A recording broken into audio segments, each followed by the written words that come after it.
कल के व्लॉग में मैंने आपको बताया था कि बहुत तेज़ आंधी आई थी, लाइट चली गई थी, खूब सारे पेड़ गिर गए हैं और आंधी तूफ़ान में जो कच्ची कैरियाँ होती हैं वो तो खूब ज़मीन पे गिर जाती हैं।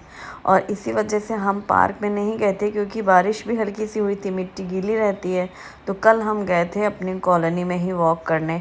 आज हमने सोचा कि आज चलते हैं पार्क क्योंकि एक दिन पूरा हो चुका है और कल कुछ बारिश नहीं हुई थी, सिर्फ ऐसे तेज़ हवा चली थी। तो फिर आज हम लोग जा रहे हैं पार्क में।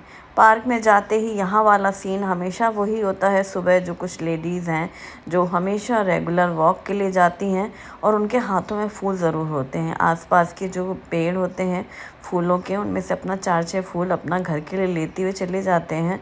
बहुत से लोगों का अब मेरा रेगुलर सामना भी होता है, यानी कि जब हम जा रहे होते हैं या तो वो उस टाइम पर लौटते हैं या फिर कई बार वो भी उसी टाइम पे निकलते हैं। तो अब हाय हेलो होती है सुबह के समय में। कुछ चेहरों से सिर्फ मुस्कुराहट से ही, स्माइल से ही विश करते हैं गुड मॉर्निंग और फिर हम बढ़ते चले जाते हैं। बारिश की वजह से, यानी कि कल बारिश नहीं हुई, मतलब मौसम जो ठंडा है ना, उसकी वजह से सुबह बहुत अच्छी ठंडी ठंडी सी हवा चल रही है। काफ़ी ठंडा प्यारा प्यारा वाला मौसम है। अच्छा, यहाँ पर भी पेड़ गिरे हैं। मतलब हम जब कॉलोनी में गए थे कल तो हमने देखा था काफ़ी पेड़ गिरे हुए थे। उम्मीद थी हमें कि यहाँ पर भी यही सब दिखने को मिलेगा। जो पेड़ों में सूखे पत्ते लगे थे वो तो हवा से पूरे ज़मीन पे आ गए हैं। अब 2-3 दिन तो लगेंगे साफ़ सफाई होने में। थोड़ा थोड़ा कितना भी कोई समेटे। जो बड़े बड़े झाड़ होते हैं और हवा और आंधी से जो पेड़ के पत्ते फैलते हैं ना, उन्हें समेटना इतना आसान भी नहीं होता। और डे 1 में जब मिट्टी गीली होती है तो झाड़ू भी लगाते नहीं बनती है। हम जब रेलवे क्वार्टर्स में रहते थे तो ये वाला एक्सपीरियंस हमारे पास है। आंधी तूफ़ान के अगले दिन तहस नहस रहता था लॉन। तो बस अब हम आ चुके हैं पार्क में।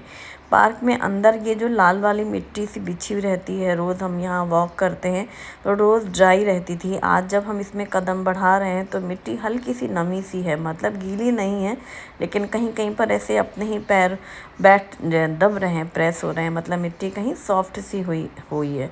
तो बारिश की वजह से ये सब तो होना ही था। हाँ, बहुत तेज़ लगातार झमाझम वाली बारिश नहीं हुई थी, आंधी और हवा के साथ बारिश हुई थी, इसलिए बहुत ज़्यादा असर बारिश का नहीं है। लेकिन आंधी का असर तो भाई पार्क में गज़ब ही है। जो इतनी मेहनत करके साफ़ सफाई होती थी रोज़, जो मैं बता रही थी ना कि 11 से 5 2 लेडीज़ रहती हैं, वो बेचारी कितनी मेहनत करके इतना बड़ा जंगल साफ़ करते थे। थोड़े थोड़े एरिया अपना पकड़ लेते हैं, रोज़ का रोज़ अपना एक एक कोना करते रहते हैं। दिखता था उनकी मेहनत, दिखती थी, साफ़ सफाई पूरा अच्छे से रहता था। आज तो ये आलम है कि जो भी अंदर इतने बड़े बड़े झाड़ हैं, सूखे सूखे पत्ते हैं और वो हवा से यहाँ से वहाँ, वहाँ से यहाँ ऐसे बिछे हैं जैसे फूल नहीं बिछा दिए जाते हैं कहीं कुछ ओकेज़न में, वैसे ही यहाँ पर ऐसे है। और जो बहुत सूखे या बहुत पुराने से पेड़ हैं, पतले पतले बांस के पेड़ भी बहुत हैं यहाँ पे ना, अलग अलग तरीके के पेड़ हैं कुछ कुछ एरिया वाइज।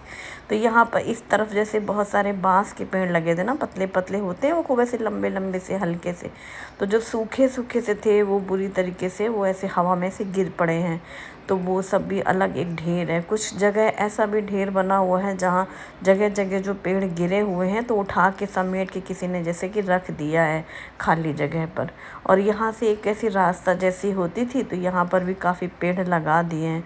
अभी मैंने देखा कि एक लड़की वहाँ से, जो जंगल जैसा एरिया, वहाँ से आ रही है शॉर्टकट। एक्चुअली उनका घर इसी पार्क के पीछे कॉलोनी में घर है। तो होता है ना, कई बार बच्चे सोचते हैं हम शॉर्टकट में यहीं से चले जाएं, तो वो रोज़ ही आती रही होगी वहाँ पर।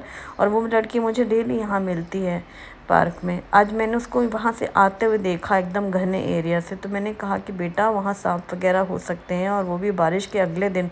तो खासकर ऐसा होता है, मिट्टी जब नीचे गर्म होती है ना, वो बाहर की ओर आते हैं ठंडक में। तो बिल्कुल ऐसा रिस्क मत लो। बोली आंटी मेरा घर बिल्कुल बगल में है तो मैं हमेशा यहीं से ऐसे शॉर्टकट में आ जाती हूँ। मैंने कहा हाँ वो ठीक है, लेकिन जैसे खुला खुला हो तो फिर भी आ जाओ। ज़्यादा पेड़ पौधे नमी है ना, वैसी जगह से हमेशा दूर रहें, क्योंकि रेलवे क्वार्टर्स में ना जब भी आंधी तूफ़ान आए या बारिश हो, उसके अगले दिन तो पक्षी जब काँव काँव चिल्लाए ना, तो मैं ऐसे आंखें चारों तरफ घुमाती थी और पक्का बिल्कुल मुझे सामने से दिख जाते थे। तो हम लोग को बड़ा ही बढ़िया एक्सपीरियंस है। पेड़ पौधे ऐसे ज़रा से सरसर से हिले ना समझो, या पक्षी बहुत तेज़ तेज़ चिल्लाएं, तो वो देख लेते हैं ना, वो वैसा वाला। और गर्मी के बाद जो ठंडक वाला मौसम मिलता है ना उनको, तब तो उनकी ख़ास टाइमिंग होती है। तो बोली ठीक है आंटी अब मैं नहीं आऊँगी। मैंने कहा हो सकता है भगवान ने कि मुझे इसी ज़रिए से तुम्हें टोकने के लिए बोल दिया कि ताकि तुम आगे के लिए अलर्ट रहो, क्योंकि कुछ कह नहीं सकते ना। रोज़ 10 बार चीज़ें नहीं होंगी, 10 दिन वो काम नहीं होंगे, लेकिन किसी एक दिन ही तो कुछ हो जाता है। तो इससे अच्छा है कि थोड़ा देर से आ जाओ, राउंड ऐसे यहाँ तक करके फिर अंदर आओ पार्क में। बोली हाँ ठीक है मैं ऐसा ही करूँगी। वो लड़की यहाँ पर एक्सरसाइज वगैरह रनिंग वगैरह करती है वेट लॉस के लिए, लेकिन उसका जो ग्रुप है, उसकी जो फ्रेंड्स आती हैं वो सब वो पुलिस में भर्ती के लिए जो ग्रुप है ना गर्ल्स का, उस ग्रुप में रहती है वो। मैं उसको बहुत दिनों से देखती हूँ, मेहनत करती है, काफ़ी राउंड करती है वो, और उनके कोच भी उसको दौड़ाते रहते हैं हमेशा, रेगुलर है वो बच्ची। और बस फिर हम लोगों ने अंदर आने 2 राउंड कर लिए, फिर अंदर झूला वूला जो एक्सरसाइज कर लिया, फिर झूला झूले, फिर वो जूस वाली लेडी भी आ गई, हम लोग साथ में 2-4 बार झूला झूली। अच्छा पता है चेन वाले झूले के नीचे गड्ढे में पानी भर जाता है, तो मुझे स्कूल के दिन याद आ गया। जब हम लोग स्कूल जाते थे चेन वाले झूले में सब बच्चे दौड़ते थे, और उसमें नीचे ऐसे गड्ढा सा हो ही जाता है अपने आप ही, जो पैरों के नीचे थापले के ऊपर हाइट में जाते हैं तो वहाँ पानी भर जाता था। और यहाँ पर भी यही हुआ, मिट्टी गीली गीली सी थी। तो स्कूल में क्या होता था ना, ईंटें रख देते थे हम लोग चेन वाले झूले के नीचे, तो हम लोग उसमें पैर रख के फिर बैठ जाते थे, मस्त जुगाड़ बना लेते थे। तो वही मैं उनको बता रही थी। और जब मैं अभी लौट रही हूँ तो मेरे हाथ में एक पॉलीथीन है और उसमें है कच्ची कैरी। तो अभी घर चल के बताती हूँ कि पार्क में जाके लौटते समय कैरी कैसे, पार्क में तो पेड़ नहीं है आम का, है ना। चलो अभी बताती हूँ। जो पार्क में जूस वाली लेडी है ना, उनके घर में आम का पेड़ लगा है, और आंधी आई थी तो खूब आम गिरे थे। कल वो भी यहाँ नहीं आई थी, जैसे कि मैं यहाँ नहीं आई थी पार्क में, हम तो चलो कॉलोनी में चले गए थे, कल वो यहाँ नहीं आई थी। तो फिर आज आई हैं और कैरी लेके आई हैं मुझे भी दिया है उन्होंने, इसलिए मेरे हाथ में कैरी है। और ये लेडीज़ जो मुझे रोज़ दिखती हैं, कल भी दिखी थी मंदिर में बैठी थी वहाँ शिव जी के, उनका यही टाइमिंग है। ये दोनों फ्रेंड्स आसपास रहती हैं आमने सामने, और रोज़ जाती हूँ, कह रही हैं हम सालों से जाते हैं साथ में दोनों जन। बहुत अच्छा लगा सुन कर के, ऐसा जोड़ा होना चाहिए ना साथ में सहेलियाँ, कि हम उम्र तक मतलब काफ़ी उम्र तक साथ रहें। ये देखो कच्ची कैरी, 4 कैरी लाई हूँ मैं। मैंने कहा था मुझे ज़्यादा नहीं चाहिए, क्योंकि ये कैरी बहुत अच्छी होती हैं, खट्टी बहुत होती हैं। पना मुझे बनाना नहीं है इनका, खूब गूदेदार है, पना के लिए बहुत अच्छी हैं, पर खूब ज़्यादा गुड़ डालना पड़ता है हमको। वो तोतापरी वाला जो लाती है ना कैरी, वो वाली मीठी रखती हैं इसलिए। और अचार के लिए भी कैरी बहुत अच्छी होती हैं, अचार मुझे बनाना नहीं है, मैं इनका बनाऊँगी ड्राई मैंगो पाउडर। ठीक है, तो मेरे लिए 4 काफ़ी हैं, इसलिए मैंने नहीं लिया, उनके पास बहुत सारी थी। अब चलो बनाते हैं नाश्ते की तैयारी। यहाँ पर मैंने एक पतले कपड़े में दही डाली है, 2 कप के करीब। दही को अच्छे से कपड़े में बांध करके, गांठ लगा करके आप ऐसे टांग दो थोड़ी देर के लिए, और पतला कपड़ा होगा, मिनटों में आप देखोगे पानी पूरा नीचे बर्तन में आ जाएगा, और नीचे और ऊपर दही रहेगी, जैसा कि हम लोग श्रीखंड के लिए करते हैं। और आपने मुझे अक्सर ही देखा ये काम करते हुए। लेकिन आज हम श्रीखंड नहीं बनाएंगे, हम कुछ और बनाएंगे। नो बटर, नो चीज़, नो मायो सैंडविच। ठीक है, तो यहाँ पर अभी मैंने पहले एक छोटी कटोरी में 2 चम्मच दही निकाल दी है, दही जमाने के लिए। और बाकी का जितना दही है मैंने डाला है ब्लेंडर जार में, और इसमें हम डालेंगे चीनी। अभी हमने दही बांध के रख दिया है, एक साथ कई सारे काम सुबह, मल्टीटास्किंग काम चलते हैं सुबह। अब इसमें दही में डाली है चीनी, साथ में डाला है रोज़ सिरप, और थोड़ा सा इसमें डाला है दूध, और इसको ब्लेंडर से ब्लेंड कर लिया है। तो ये बन गई है लस्सी ठंडी ठंडी। थोड़ा सा दूध डालने से दही में लस्सी खट्टी नहीं लगती, और बहुत अच्छा वाला टेस्ट भी आता है। बस ग्लास में सर्व करते टाइम मैंने यहाँ पर आइस क्यूब्स डाली हैं, और ये रोज़ लस्सी डाल दी है। लाइट ना चली जाए इस खौफ से, लाइट वाले सारे काम लगातार कर ले रही हूँ मैं। तो यहाँ पर मैंने ब्लेंडर का यूज़ करके लस्सी तैयार कर दी है, और लस्सी को रख दिया है फ्रिज में ठंडा ठंडा होने के लिए। अब तब तक और भी तैयारी करते हैं। अब चूँकि ब्लेंडर सामने रखा है तो एक काम और निपटा लेते हैं। वो क्या है, आम रस बना लेते हैं। तो बस यहाँ पर मैंने मैंगो पल्प निकाला, छोटे वाले ब्लेंडर जार में डाला, फिर इसमें डाला दूध थोड़ा सा। फिर जब एक डाला था मैंगो प्यूरी, मैंने सोचा चलो 2 आम का बना लेते हैं। आम रस एक आम से ज़्यादा नहीं बनता, मैंगो शेक बन जाता पर आम रस में थोड़ा ज़्यादा चाहिए। फिर मैंने दूसरा आम भी छील के काट के निकाल के उसमें डाल दिया, चीनी डाल दी, और इसको ब्लेंडर से ब्लेंड कर लिया। तो ये 2 आम और थोड़ा सा दूध डाला था, बिल्कुल ज़रा सा। तो ये आम रस रेडी है लंच टाइम के लिए। तो इसे भी हम फ्रिज में रख देंगे, मतलब ब्लेंडर का काम ख़त्म हो जाए। लगातार यही होता है, मुझे लगता है सभी लोग ऐसे ही करते हैं ना, बार बार निकालो, बार बार लाओ, बार बार रखो, एक ही बार में निपटा दो। तो ये बना करके फ्रिज में रख देंगे और ठंडा भी हो जाएगा तब तक, खाने के टाइम तक, और ये निपट गया। चलो अब करते हैं आगे का नाश्ते की तैयारी। यहाँ पर मैंने गाजर, प्याज, शिमला मिर्च और हरी मिर्ची ली हैं। प्याज को एकदम बारीक काट लिया है, आप चाहें तो ये काम चॉपर से कर सकते हैं। और गाजर को छील करके उसको आप ग्रेटर से भी ग्रेट कर सकते हैं या फिर एकदम बारीक काटें। मैंने नाइफ से एकदम बारीक काटा है, और शिमला मिर्च भी। और जो हमने कपड़े में बांध के रखी थी दही, वो हंकड़ हमारा रेडी हो गया। कितना थिक है देखो। अब इसमें हम डाल देंगे बारीक कटी हुई गाजर, शिमला मिर्च, प्याज, हरा धनिया, हरी मिर्ची, नमक स्वाद के अनुसार, ब्लैक पेपर पाउडर और कुटी हुई मिर्ची, चिली फ्लेक्स। अब इन सब को हम अच्छे से इसमें मिक्स कर देंगे।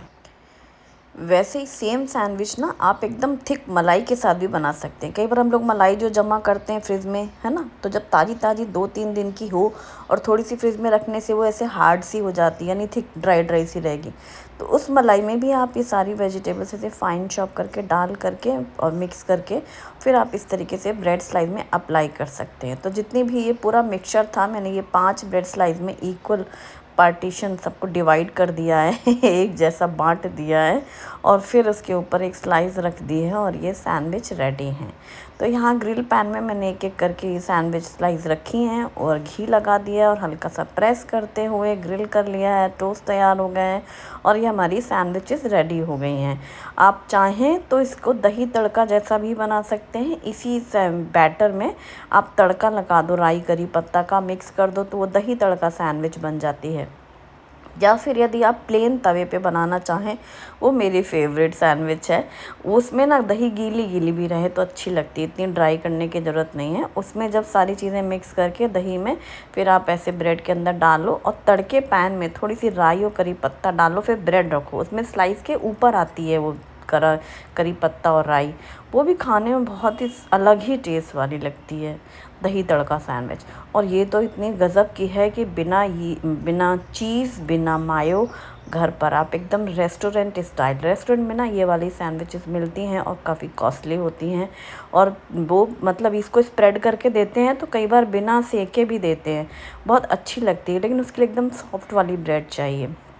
तो हो गया, इसीलिए आज लस्सी बना दी थी, मैंगो या मिल्क शेक वगैरह इसलिए नहीं नाश्ते में हुआ कि दही के साथ दूध का कॉम्बिनेशन भी ना रहे। अब दोनों ही आइटम दही के हो गए थे, मतलब सैंडविच भी हो गई और लस्सी भी हो गई।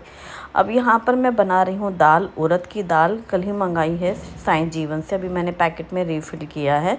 तो ये एक छोटा कप जो है हमारा, इसमें हमने उड़द की दाल लिया, 2 चम्मच चने की दाल धुल करके साफ़ कर लिया, फिर हल्दी पाउडर, धनिया पाउडर, मिर्ची पाउडर, हरी मिर्ची और ग्रेट की हुई अदरक और साथ में नमक, एक टमाटर को इस तरीके से कट करके रख दिया है, और इन सब में डाल दिया है पानी और 1 चम्मच ऑयल, जिससे जब दाल में उबाल आएगी ना तो कुकर गंदा नहीं होगा और छींटे इधर उधर नहीं भागते हैं या फेना जैसा नहीं आएगा बाहर में। अब यहाँ दूसरे कुकर में मैंने चावल भी ले लिए हैं और धुल करके चावल में पानी, नमक और घी डाल करके कुकर बंद कर दिया है।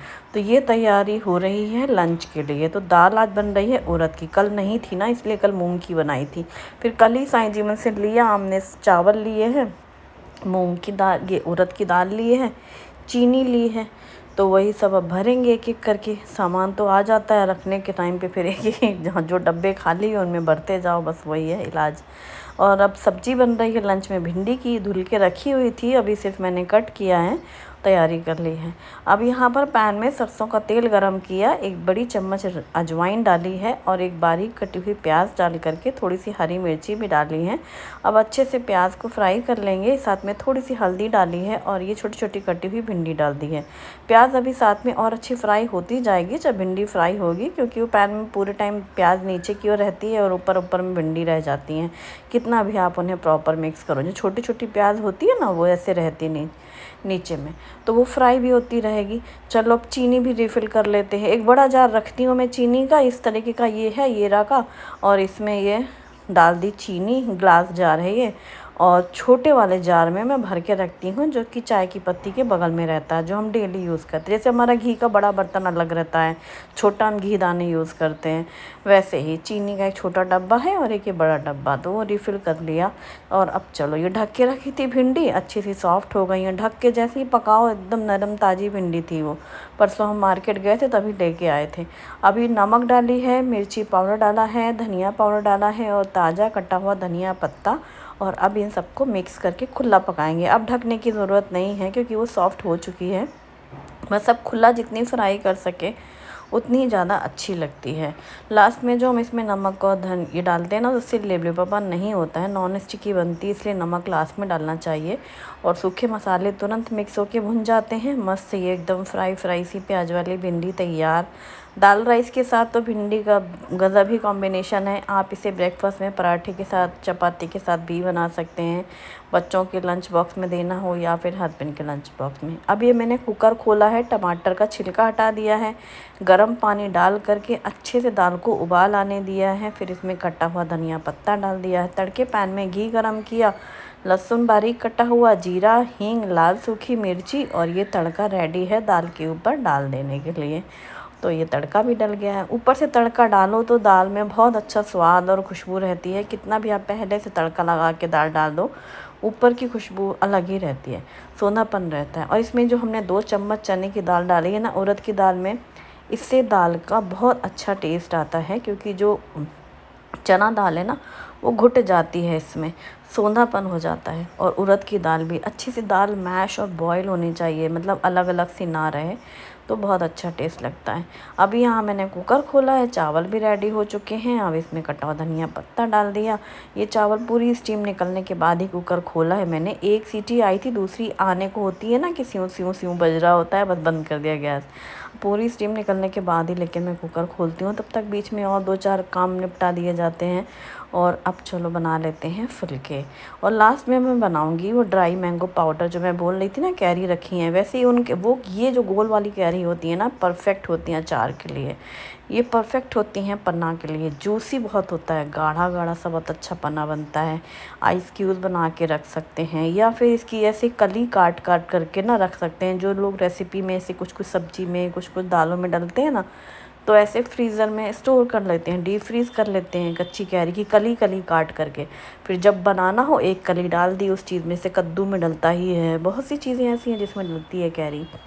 और कच्ची कैरी की जो गुठली होती है ना, वो भी दाल के लिए लोग मसालेदार बना के रखते हैं। आप बनाते हैं क्या, मुझे बताना। प्रयागराज की तरफ ना नैनी में एक आंटी रहती थी, तो हम लोग कभी उनके घर जाते थे, तो वो लोग दाल में डेली, उनका फिक्स था, 1 आम की गांठ डालते थे वो, उसे मसाले रहते थे। और वो पता नहीं क्या क्या मसाला मिलाते थे, अब मान लो होगा नमक, हल्दी, मिर्ची, ये जो बेसिक से मसाले हैं वही डलते होंगे। उससे दाल का टेस्ट बहुत मस्त हो जाता था। लौकी में भी डाली जाती है, जैसे जिसमें खट्टापन चाहिए हो ना, वो सब में डालते हैं लोग, लौकी, कद्दू, दाल में, सब में। अब ये मैंने कैरी धुल के रख दी थी जब लेकर आए थे, अब पानी अच्छा झड़ चुका था। अब मैंने यहाँ पर इसको छील लिया है और इसकी जो पतली पतली सी फाँके निकाल ली हैं। वैसे चाहो तो छिलनी से भी कर सकते हो, पतला पतला जैसे छिलका निकलता है ना, वैसे पतले पतले निकलेंगे। इनको सुखाना है, तो ये मैंने ऐसे नाइफ से काट लिया है पतला पतला, और जितनी गुठली में भी लगा हुआ था पूरा खरोच खरोच के निकाल लिया। गुठली में कुछ बचा नहीं है, प्राण बचे उसके थोड़े बहुत, बाकी तो पूरी उसको निकाल ही लिया है। अब उसको फेंक भी सकते हो, या फिर चलो कल टेस्ट करते हैं, दाल में डाल के ज़रा स्वाद देते हैं। और इस प्लेट को मैंने सुखाने रख दिया है, जिसमें ये काट के रखी है मैंने कैरी।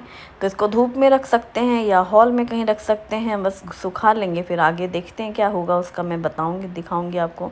अब थाली परोस लेते हैं। तो आज हमारी आम रस वाली थाली कहो, गर्मी वाली थाली कहो, सिंपल टेस्टी लंच।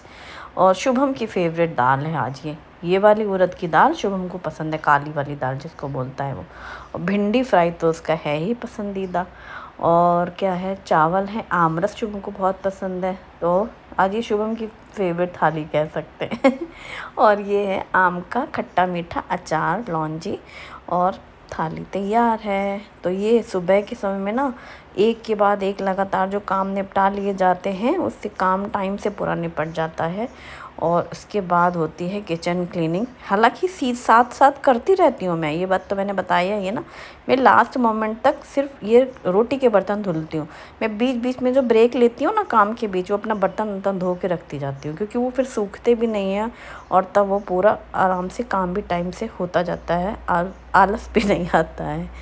बस अब इसके बाद होते आगे काम। ये है दिसानो पास्ता डिशेस फ्यूजली पास्ता, जो कि दुरुम व्हीट से बना हुआ है। अगारो की हनीकॉम्ब ट्राइप्लाई स्टेनलेस स्टील कढ़ाई विद लिड, इसमें पानी, पास्ता, नमक और ऑयल डाल करके कुछ वेजिटेबल्स जैसे गाजर मटर डाल करके स्वीट कॉर्न डाल करके बॉईल कर लिया, उसे छान के साइड में रख लिया। उसी कढ़ाई में तेल गरम किया, प्याज डाल के फ्राई किया, अदरक लहसुन हरी मिर्ची का पेस्ट भी डाल करके भून लिया। फिर इसमें बारीक कटा हुआ टमाटर, शिमला मिर्च और स्प्रिंग अनियन अच्छे से भूनने के बाद मैगी मसाला डाला, pizza pasta sauce, tomato ketchup, नमक स्वाद के अनुसार और सबको मिक्स करके भून लिया। फिर इसमें बॉईल किया हुआ पास्ता डाल करके मिक्स किया, लास्ट में ब्लैक पेपर पाउडर डाला और बस ये रेडी हो गया है पास्ता। ट्राई करें, एंजॉय करें। वीडियो पसंद आए तो लाइक ज़रूर करें। Thanks for watching.